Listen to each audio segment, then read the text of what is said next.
یہ کہانی ہے حیدرآباد کے ایک چھوٹے سے گاؤں کی، جہاں علیحہ نام کی لڑکی اپنے ماں باپ ناصر اور شکیلہ کے ساتھ رہتی تھی۔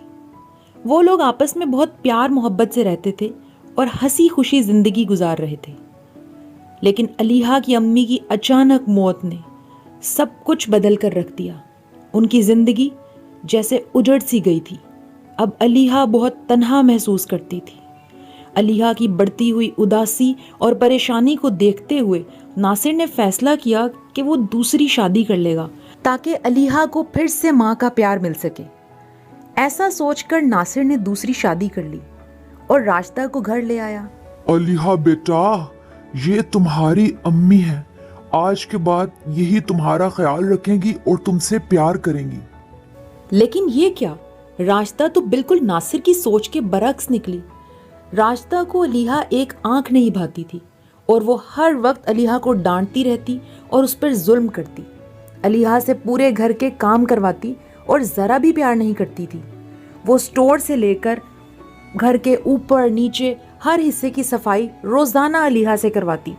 علیحہ بہت زیادہ تھک جاتی تھی، لیکن اتنا سارا کام کروانے کے بعد بھی علیحہ کی سوتیلی ماں اسے ڈھنگ کا کھانا بھی نہیں دیتی تھی۔ جو کچھ بھی کھانے میں بچا کھچا ہوتا وہ علیحہ کو دے دیتی۔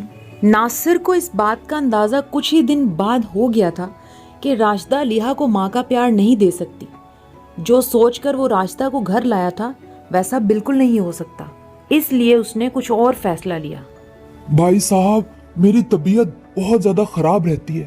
میری زندگی اور موت کا کوئی بھروسہ نہیں ہے، اس لیے میں علیحہ کو راشدہ کے سہارے چھوڑ کر نہیں جا سکتا۔ وہ اس سے بالکل بھی پیار نہیں کرتی۔ میں چاہتا ہوں کہ میری زندگی ختم ہونے کے بعد علیحہ کی سرپرستی آپ کریں۔ آپ اس کی سرپرستی کریں اور اسے سنبھالیں۔ میں نے اپنی ساری جائیداد علیحہ کے نام کر دی ہے۔ جیسے ہی علیحہ 20 سال کی ہوگی، پوری جائیداد اس کے نام منتقل ہو جائے گی۔ لیکن آپ کو ہمیشہ اس کا خیال رکھنا ہے اور اس کی اچھے گھر میں شادی کر دیجیے گا۔ اور پھر اس طرح بیماری کی وجہ سے کچھ عرصے بعد ہی ناصر کا انتقال ہو گیا اور علیحہ کو اس کے تایا تائی اپنے گھر لے آئے۔ علیحہ بیچاری دل ہی دل میں خوش تھی کہ شاید اب اس کی زندگی آسان ہو جائے گی، لیکن اسے کیا پتا تھا کہ وہ لالچی لوگوں میں آ کر پھنس گئی ہے۔ ارے صفیہ، کیسی بچوں والی باتیں کرتی ہو؟ کیوں نہیں رہنے دو گی تم اس لڑکی کو یہاں؟